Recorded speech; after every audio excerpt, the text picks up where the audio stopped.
자신의 삶에 대해 솔직하게 말해주는 카메론 러셀의 강연입니다.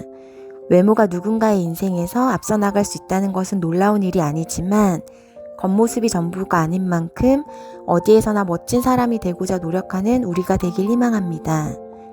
외모는 당신을 정의할 수 없습니다. 시작합니다. Little while. I've been a model, actually for 10 years. And I feel like there's an uncomfortable tension in the room right now because I should not have worn this dress. So luckily I brought an outfit change. These heels are very uncomfortable, so good thing I wasn't going to wear them. So why did I do that? That was awkward. Well, hopefully not as awkward as that picture. Image is powerful, but also image is superficial. I just totally transformed what you thought of me in 6 seconds. And in this picture, I had actually never had a boyfriend in real life. I was totally uncomfortable, and the photographer was telling me to arch my back and put my hand in that guy's hair. And of course, barring surgery, or the fake tan that I got 2 days ago for work, there's very little that we can do to transform how we look.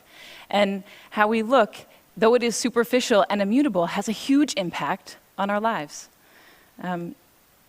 So today, for me, being fearless means being honest.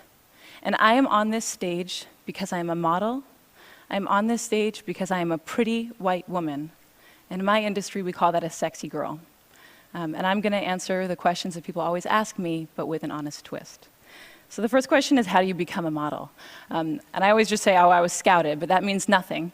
The real way that I became a model is I won a genetic lottery, and I am the recipient of a legacy. And maybe you're wondering, what is a legacy? Well, for the past few centuries, we have defined beauty not just as health and youth and symmetry that we're biologically programmed to admire, but also as tall, slender figures and femininity and white skin. And this is a legacy that was built for me, and it's a legacy that I've been cashing out on.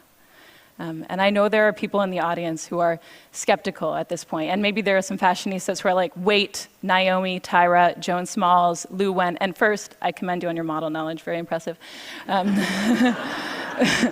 But unfortunately, I have to inform you that in 2007, a very inspired NYU PhD student counted all the models on the runway, every single one that was hired, and of the 677 models that were hired, only 27, or less than 4%, were non-white.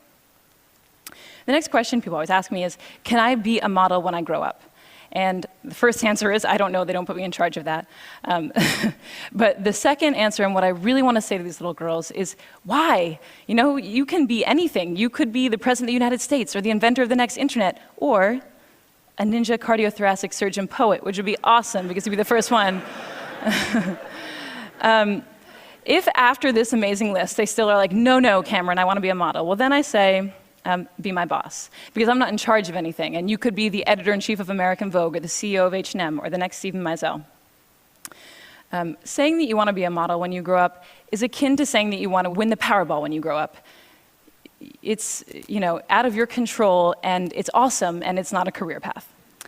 I will demonstrate for you now 10 years of accumulated model knowledge right now.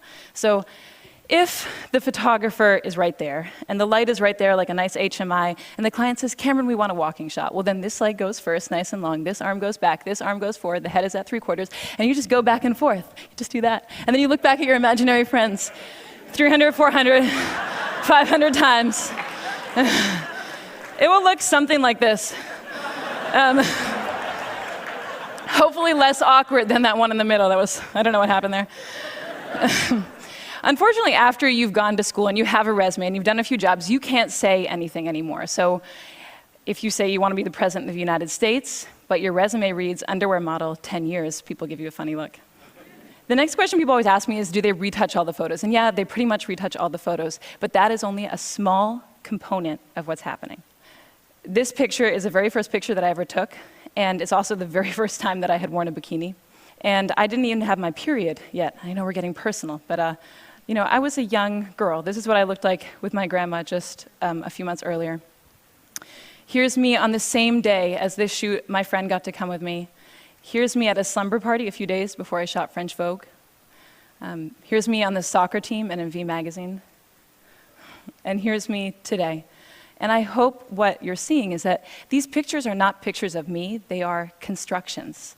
And they are constructions by a group of professionals, by hairstylists and makeup artists and photographers and stylists and all of their assistants and pre-production and post-production. And they build this, that's not me. Okay, so the next question people always ask me is, do you get free stuff? I do have too many 8-inch heels, which I never get to wear, except for earlier. But the free stuff that I get is the free stuff that I get in real life, and that's what we don't like to talk about. I grew up in Cambridge, and one time I went into a store and I forgot my money and they gave me the dress for free. When I was a teenager, I was driving with my friend who was an awful driver, and she ran a red, and of course, we got pulled over. And all it took was a sorry officer, and we were on our way. And I got these free things because of how I look, not who I am. And there are people paying a cost for how they look and not who they are.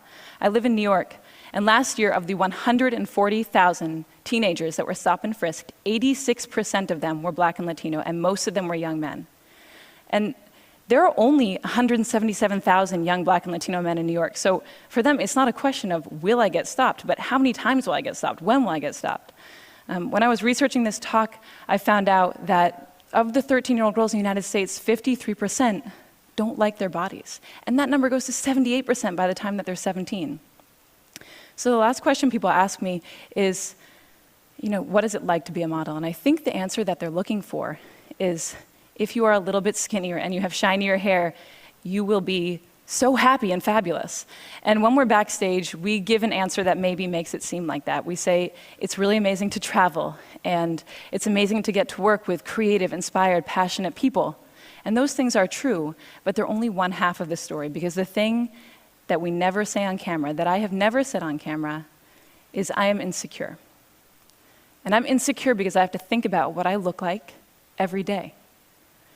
And if you ever are wondering, if I have thinner thighs and shinier hair, will I be happier? You just need to meet a group of models, because they have the thinnest thighs and the shiniest hair and the coolest clothes, and they're the most physically insecure women probably on the planet. So when I was writing this talk, I found it very difficult to strike an honest balance, because on the one hand, I felt very uncomfortable to come out here and say, look, I've received all these benefits from a deck stacked in my favor. And it also felt really uncomfortable to follow that up with, and it doesn't always make me happy. But mostly, it was difficult to unpack a legacy of gender and racial oppression when I'm one of the biggest beneficiaries. If there's a takeaway to this talk, I hope it's that we all feel more comfortable acknowledging the power of image in our perceived successes and our perceived failures. Okay, thank you.